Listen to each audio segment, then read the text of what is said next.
Tonight on 12 News, a manhunt is underway for one of the suspects in connection with the shooting death of Kyle Craig. Plus, many people here in the Magnolia State will see a change in their unemployment benefits.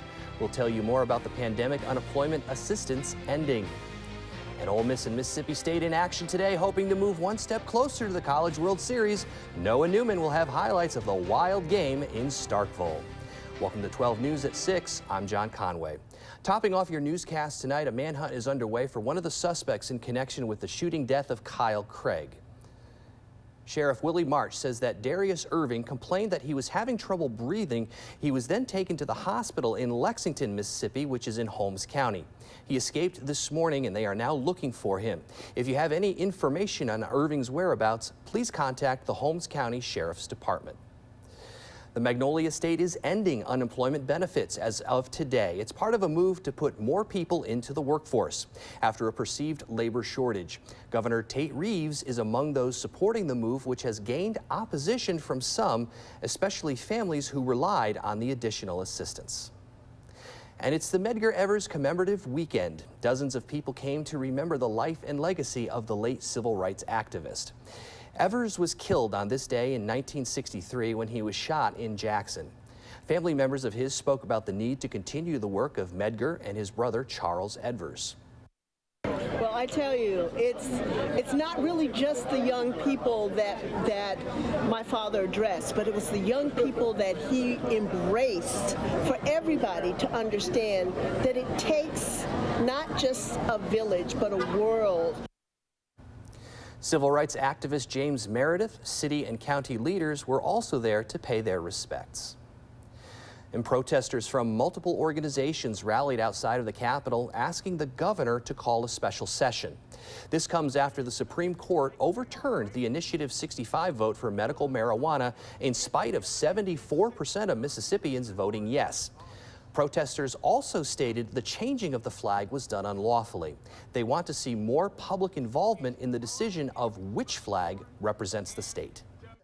People from all different walks here today, representing all different background, left, right, red, and blue, for one common cause, and that's to restore a ballot initiative process here in the state. And of course, we are the 74 to help push and legalize medical cannabis here. So what we're here today to do is to encourage the governor, the lieutenant governor, and the rest of the legislative body to hold an emergency session so that they can fix what amounts to nothing more than a clerical error and give the right to the ballot initiative back to the people of Mississippi. The protesters are hopeful the legislative body will hold a special election in order to meet their demands. And the USA International Ballet Competition is coming back to the capital city. It was pushed back from its original date due to COVID-19. Now the USA IBC will be held at the Talia Mara Hall beginning June 10th, 2023. 12 News' Anthony Howard spoke with some former finalists who traveled back to the Metro to promote the next ballet competition.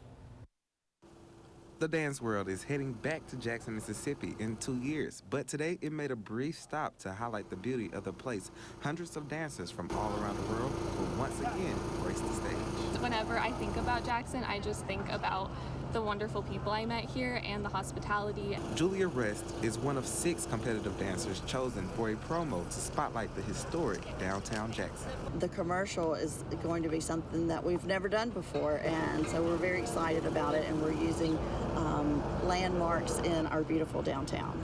And the Governor's Mansion is just one of several historic locations chosen to be in a promo for the 2023 USA International Ballet Competition happening here in the capital city. Other locations were the Welcome to Jackson mural, the train station, and the Splash Garden outside the Mississippi Art Museum. Professional dancer Brooklyn Mack wants to encourage people to give ballet a chance. Especially for, for my melanated young brothers and sisters. I feel like so often, media and everything, they try to put us into, pigeonhole us, or put us into a very, square box. Okay, you can play ball, you can rap, or sing. Like, these are the avenues for you. But really, we can do anything. Everybody has limitless potential.